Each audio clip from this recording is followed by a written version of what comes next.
आप सभी के हृदय में विराजमान परमात्मा को मेरी राम राम। तुलसीदास जी अयोध्या जी का वर्णन कर रहे हैं, उसके वैभव का वर्णन कि राम राज में प्रत्येक प्रतिभा अपने कितने चरम पर थी। ऐश्वर्य चरम पर था। जो भी वस्तुएं उस समय थीं, जो भी प्रतिभा थीं, वे सभी उच्च कोटि की थीं। उनसे उच्च कोई हो ही नहीं सकता। और ऐश्वर्य का ऐसा पसारा कि जिसे देखकर ऋषि मुनि तक दंग रह जाएं, अपना चित्त हार जाएं। कैसी है वह अयोध्या जी? आज उसके ऐश्वर्य का वर्णन तुलसीदास जी कर रहे हैं। जात रूप मणि रचित अटारी, वहाँ जो अटारियाँ बनी हुई थी, छज्जे बने हुए थे, वे किसके बने हुए थे? जात रूप सोने के। जात रूप जैसे आजकल 24 कैरेट कहते हैं ना, सबसे उच्च कोटि का स्वर्ण। उस काल में उसे जात धन कहा जाता था। जात रूप, रावण की लंका में सारा सोना जात धन का था, उच्च और उत्कृष्ट कोटि का सोना। तो उस सोने से छज्जे बने हुए थे अयोध्या जी में। और क्या था? मणि रचित, और उन पर मणियां लगाई हुई थी। सोचिए सोचिए, ऐसा नगर, ऐसा राज्य, ऐसा देश कि जहां के छज्जों में हीरे लगे हुए हों, मणियां लगी हुई हों और सोने के बने हुए हों, तो हम तो सोच भी नहीं सकते। यहाँ तो लकड़ी का ही नहीं बनता, सीमेंट का ही नहीं बन पाता, तो सोने की तो बात ही छोड़ दो। ये तो सपनों में भी नहीं सोच सकता कोई। लेकिन अयोध्या जी में ये सहज और सामान्य बात थी। नाना रंग रुचिर गज डारी, और अनेक प्रकार के रंग बिरंगे फर्श बने हुए थे, विभिन्न प्रकार के रंगों के। और रंग भी किसके थे? वे रत्नों के रंग थे। पुरचहु पास कोट अति सुंदर, और चारों तरफ पुर के, नगर के जो चार दीवारी थी, वह बहुत ही सुंदर थी, साधारण नहीं थी। लोग अक्सर अपनी बाउंड्री वॉल, परकोटा कहते हैं बाउंड्री वॉल को, आपने देखा होगा, बहुत बड़ी बड़ी संस्थाएं होती हैं, चारों तरफ अपनी एक बाउंड्री वॉल बनाते हैं। कैसी होती हैं? बिल्कुल साधारण। लेकिन यहाँ अयोध्या जी में जो परकोटे अर्थात बाउंड्री वॉल, चार दीवारी बनाई गई थी, वह ऐसी थी कि व्यक्ति देखता ही रह जाए, दांतों तले अंगुली दबा ले। ऐसी सुंदर, अर्थात सौंदर्य बोध का कितना ध्यान रखा गया था। रचे कंगूरा रंग रंग बर, और चार दीवारी पर कंगूरे बने होते हैं बहुत सारे, यानी पत्थर की छतरियाँ, जिन पर सैनिक बैठते हैं, देखते हैं दूर कोई गतिविधियों को, सारे क्या क्या हलचल हो रही है। तो वो जो कंगूरे बने हुए हैं, वे भी बहुत कलात्मक ढंग से और सुंदर। आप चले जाइए राजस्थान की तरफ, तो देखिए वहाँ पत्थर की कितनी सुंदर सुंदर छतरियाँ महलों के चारों तरफ बनी हुई हैं, उनकी चार दीवारी पर। तो ऐसे ही अयोध्या जी में इन अति सुंदर परकोटों पर कलात्मक ये पत्थर की छतरियाँ, कंगूरे बने हुए थे। नवग्रह निकर अनीक बनाई, जन घेरी अमरावत आई। अमरावती इंद्र की नगरी है। कहते हैं जैसे अमरावती को नवग्रहों की सेनाओं ने आकर घेर लिया हो और सजा दिया हो, स्वयं से सजा दिया हो। ऐसे ही इस अमरावती के समान इस अयोध्या नगरी को जैसे नवग्रहों ने आकर स्वयं सजाया हो। मही बहु रंग रचित गज कांचा, जो बिलोक मुनिवर मन नाचा। अब मुनि लोग, अभी बताया था ऊपर कल कि मुनिवर लोग नित्य आते हैं अयोध्या जी में, प्रभु श्री राम का दर्शन करते हैं, उन्हें नमस्कार करते हैं और चले जाते हैं। अब जब ये मुनि लोग आएंगे तो भैया रे आएंगे तो सड़कों से ही, मार्गों से ही तो आएंगे, हवा में उड़ के तो नहीं आएंगे। अब जब ये रास्तों पर चलते हुए आते हैं तो रास्ते कैसे बने हुए हैं। मही माने धरती, यानी मही का अर्थ है यहाँ सड़कें, रास्ते बहुरंग, बहुत सारे रंगों से रचे हुए हैं। और कैसे हैं वो, गज कांचा। ये जो सड़कें हैं ये कांच की बनी हुई हैं। अब कांच की सड़कें क्या, कि सड़कों पर मणियां लगी हैं, हीरे जवाहरात लगे हैं। अब उनके ऊपर जब ऋषि मुनि चलकर आते हैं, जो बिलोक मुनि बर मन नाचा, मुनि श्रेष्ठ आते हैं और इन हीरे जवाहरातों से, मणि माणिक्यों से रचित इन सड़कों पर चलते हुए उनका मन मयूर नाच उठता है। ये साधारण बात नहीं है, साधारण बात नहीं है। इसे समझिए, एक साधारण मनुष्य हो, साधारण, तो सड़क पे पड़े एक पैसे को देखकर भी वो लपक कर, उसका दिल उछल जाता है और लपक के उसे उठाता है, भागता है, मन नाच उठता है। सड़क पर पड़े हुए 1 रुपए को देखकर भी खींचता है पैसा अपनी तरफ, लोभ के कारण। और यदि सोने का सिक्का पड़ा हो तो तब तो आदमी पागल ही हो जाएगा देखकर। तो एक सामान्य मनुष्य थोड़े से धन को धरती पर पड़ा हुआ देखकर बहुत आनंदित होकर नाचता है। क्यों? क्योंकि उसके पीछे जो उसका आनंद है वो लोभ का है, वासना का है, इच्छा का है। वह ये सोचकर प्रसन्न हो जाता है कि आहा, माल मिला, पैसा मिला, अब इस पैसे से अय्याशी करेंगे, तो ये सोचकर नाच उठता है। अब ये जो ऋषि मुनि हैं, इनका सोने चांदी हीरे जवाहरातों से क्या लेना देना, क्या लेना देना। इनका मन तो नाचता ही नहीं सोने को देखकर, सोना तो मिट्टी है। हीरे जवाहरात, मणि माणिक्य, ये सब तो कंकड़ पत्थर हैं। लेकिन यहाँ तो अलग बात हो रही है। जो बिलोक मुनिबर मन नाचा, और जैसे ही ये मुनि श्रेष्ठ इन मार्गों से निकलते हैं, इनका मन नाचने लगता है, नाच उठता है इन्हें देखकर। क्यों? कि भैया उखाड़ उखाड़ के, खोद खोद के तो हीरे जवाहरात ले नहीं जाएंगे। जैसे विदेशी आक्रमणकारी आए, भारत के जितने भी महल थे, उन महलों में इसी प्रकार से हीरे जवाहरात जड़े होते थे। अब लाइट थोड़ी ना थी उस समय कि इलेक्ट्रिक लाइट है, स्विच दबाया और लाइट ही लाइट चारों तरफ चल गई, ऐसा तो था नहीं।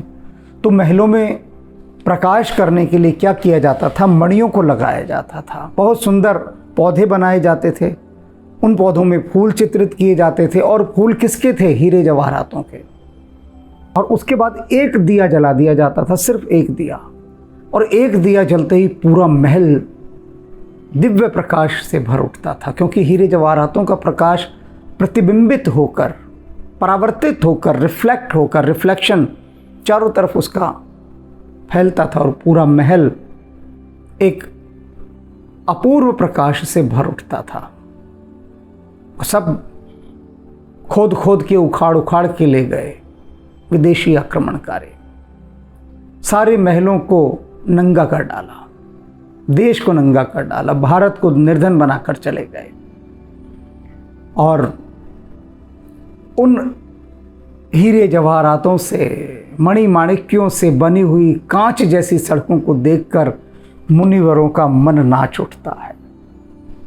अब समझिए, यहाँ समझने वाली बात, उनका मन क्यों नाच उठता है?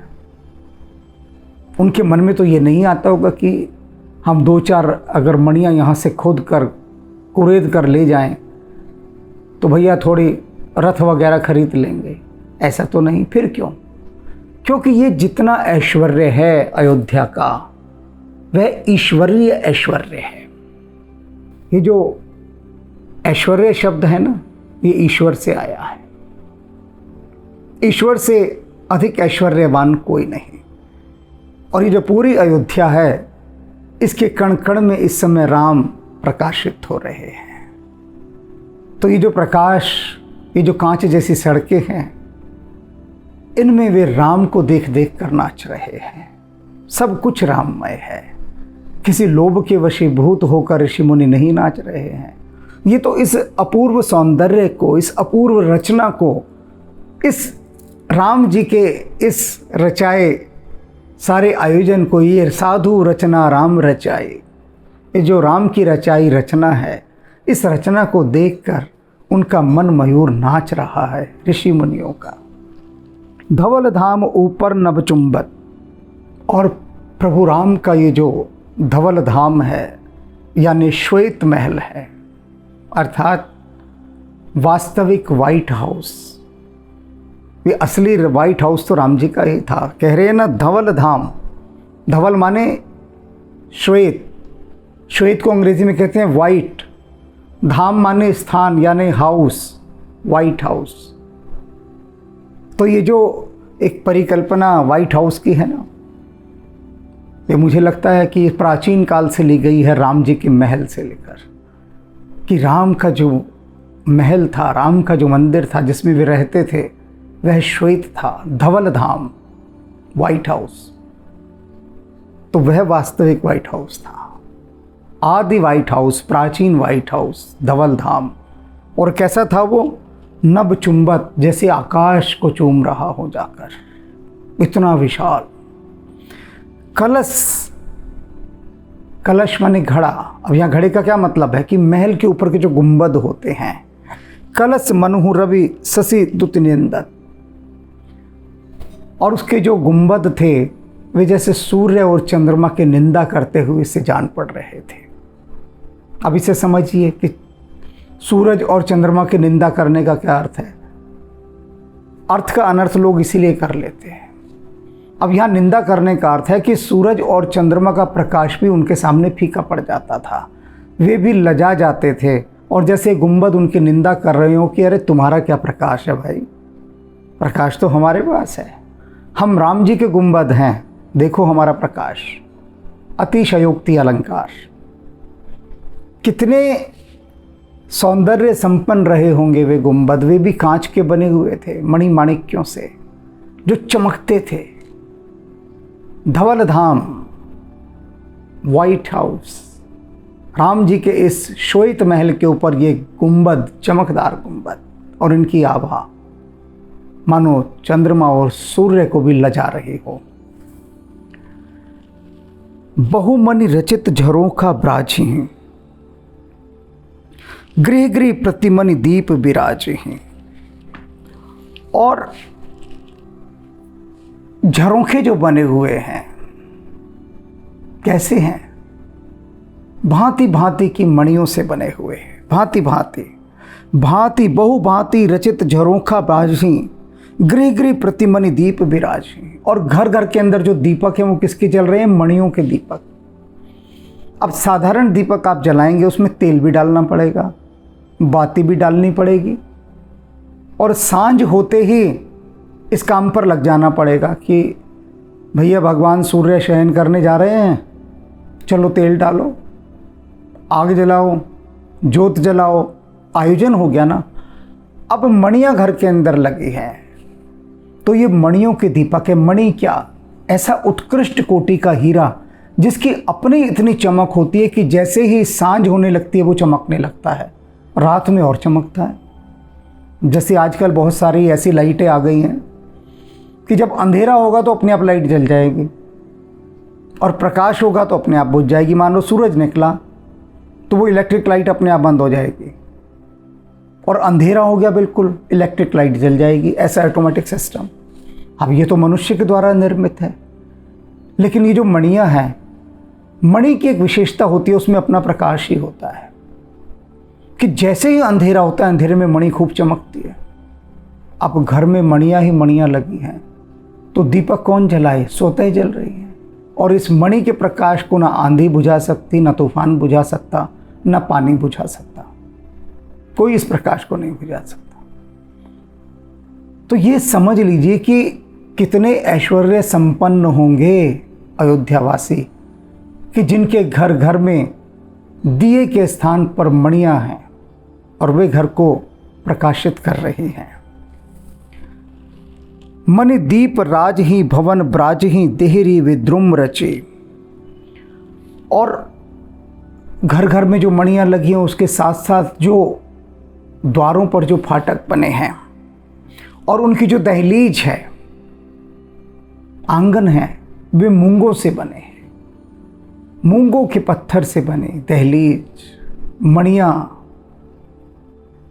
बस ये सब एक काल्पनिक जगत सा लगता है, एक रहस्य लोक था, जैसे कोई फिक्शन मूवी हो ऐसा लग रहा है, क्योंकि हम लोगों की पहुंच ही नहीं है वहां तक।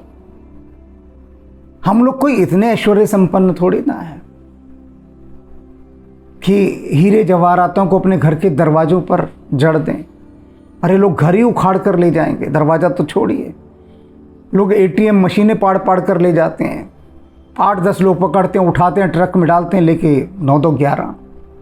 तो भैया अगर कोई घर के बाहर एक हीरा लगा देगा तो रात को पता लगा कि उसकी खटिया वहीं की वहीं पड़ी है, पूरा घर गायब है, ये हाल।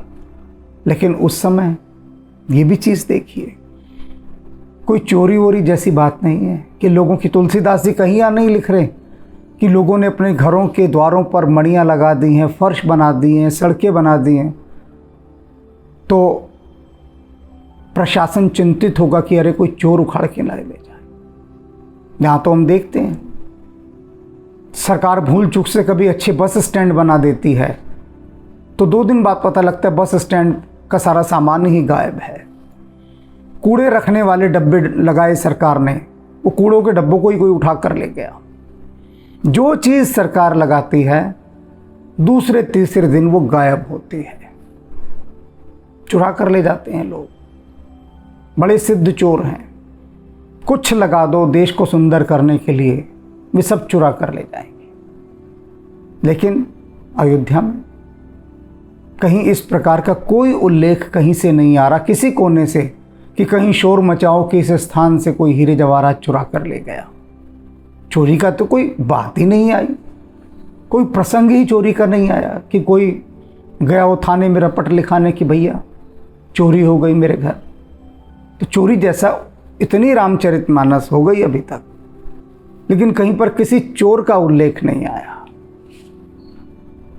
किसी के द्वारा किसी का धन लूटने का उल्लेख अयोध्या नगरी में नहीं आया।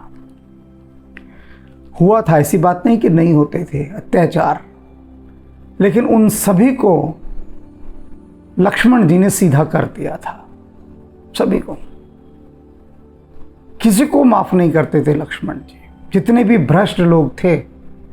और इन सारी चीज़ों को यदि आपको जानना है तो वो जो रघुवंशनाथम आध्यात्मिक उपन्यास माला है उसे पढ़िए, पता लगेगा किस तरह से राम इन भ्रष्ट लोगों के प्रति कितने कठोर हो जाते थे। तो राम के होते हुए किसी में हिम्मत नहीं थी कि कोई चोरी कर ले। मणिखंभ, खंबे बने हुए थे, किस चीज के थे? मणियों के बने हुए।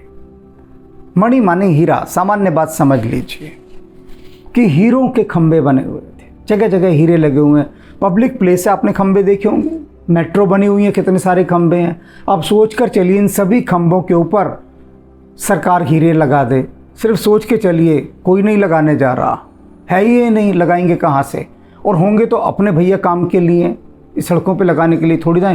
हीरे तो छोड़ दो, हीरे तो छोड़ दो, मणियाँ तो छोड़ दो, ये मेट्रो के इतने खंबे, इन पे कोई कांच ही लगा दे कि कांच कांच के बहुत सारे टुकड़े लगे हैं, वही चमके। उन पर तो क्या चमकता है? पोस्टर बाजे। जिस जिसके नेता का जन्मदिन, सभी का जन्मदिन मन रहा है, सभी का, रोज लोग पैदा हो रहे हैं। हर नेता को देखो, हर तीसरे दिन उसका जन्मदिन होता है कि भैया 3 दिन पहले तो तुम पैदा हुए थे, आज फिर कि नेताजी का जन्मदिन, 4 दिन बाद फिर उनका जन्मदिन। अर्थात कि किसी न किसी बहाने से उन नेताजी का पोस्टर मेट्रो के खंभों पर और जगह जगह चिपका होता है। तो देश को गंदा करने में हम लोगों का मुकाबला कोई कर नहीं सकता, कोई नहीं कर सकता। हम प्रथम हैं अपने देश को गंदा करने में। और भरोसा ना आता हो तो भारत के दिल्ली राजधानी कनॉट प्लेस में निकल जाइए। बीच का कनॉट प्लेस तो बड़ी पॉश जगह है, बहुत पॉश जगह है, अंग्रेज़ों की बनाई हुई ऐसी उत्कृष्ट रचना। और गलियारों में देखो जगह जगह पान की थूक मिलेगी, जगह जगह सिगरेटों के धुएं मिलेंगे। आप कनॉट प्लेस के कॉरिडोर में निकल जाइए, गलियारों में बाजार है वो, बाहर सारे सेल्समैन निकल कर सिगरेट पी रहे होंगे। जगह जगह पर पान की दुकानें, वहाँ सिगरेट बिक रही है, लोग खड़े पी रहे हैं, वहीं थूक रहे हैं, वहीं पर कुल्ला कर रहे हैं, गंद मचा दिया है।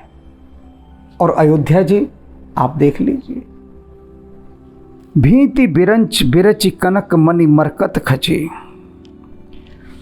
और दीवारें कैसी हैं? दीवारें सोने की बनी हुई है, और सोने की बनी हुई इन दीवारों पर मरकत मणि लगी है। मरकत मणि कहते पन्ने को, सोने की दीवार और उन पे पन्ने जड़े हुए हों। तुलसीदास जी कह रहे हैं ऐसा लगता है जैसे ब्रह्मा जी ने स्वयं आकर इन दीवारों को बनाया है। विश्वकर्मा जी को भी काम नहीं दिया, ये भी नहीं कहा कि जाओ विश्वकर्मा तुम बनाओ। हाँ, विश्वकर्मा को किसने बनाया? ब्रह्मा जी ने। और ब्रह्मा जी ने स्वयं आकर इन दीवारों को जैसे बनाया हो।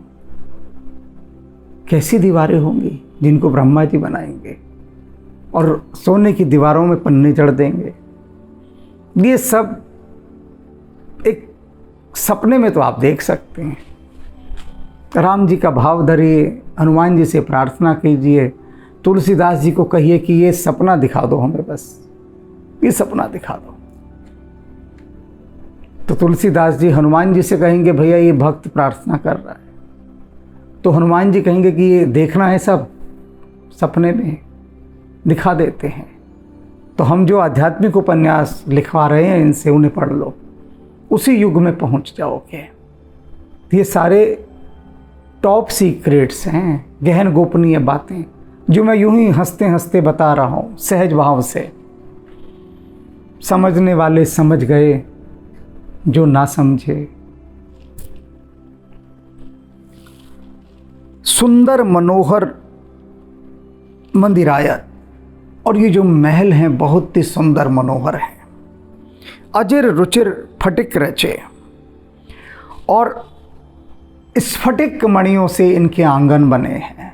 स्फटिक मणि ऐसी पारदर्शी और चमकदार, उससे इनके आंगन बने हैं। प्रति द्वार द्वार कपाट पुरट बनाई बहु ब्रज ही खचे। एक एक द्वार द्वार सोने का बना है, और सोने के बने इन द्वारों पर मणियां रची गई हैं।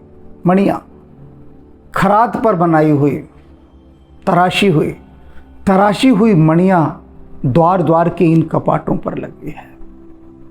कैसा दिव्य दृश्य होगा, कैसा लोक होगा अयोध्या जी का वह लोक कि जहाँ की सड़कें कांच जैसी हीरों से बनी हैं, चमकदार रंग बिरंगे। खंभों पर हीरे लगे हैं, सोने की दीवारें हैं, उन पर पन्ने लगे हैं। लोगों के घरों की जो दीवारें हैं उनमें मणियां लगी हैं प्रकाश के लिए। सोचिए, ऐसे पूर्व में, ऐसे नगर में आप प्रवेश कर रहे हैं तो कैसा लगेगा, कैसा लगेगा। और उस सारे परिवेश में राम की सुगंध समाई है। ऐश्वर्य और ईश्वर दोनों समानांतर वहां पर उपस्थित हैं। सोचे सोच न होइए, जो सोचे लाख बार सोचते रहिए। कोई इमेज नहीं बना पाएंगे, कोई बिंब, कोई परिकल्पना नहीं कर पाएंगे इस दृश्य की, क्योंकि परिकल्पना करने के लिए भी तो कुछ साधन होना चाहिए ना। वो साधन कहाँ से लाएंगे? अयोध्या जी ऐसी ऐश्वर्य संपन्न, प्रतिभा संपन्न, सौंदर्य संपन्न, दिव्यता संपन्न, तो इस अयोध्या जी को बारंबार प्रणाम, राम जी को बारंबार प्रणाम। नमामि रामम रघुवंशनाथम।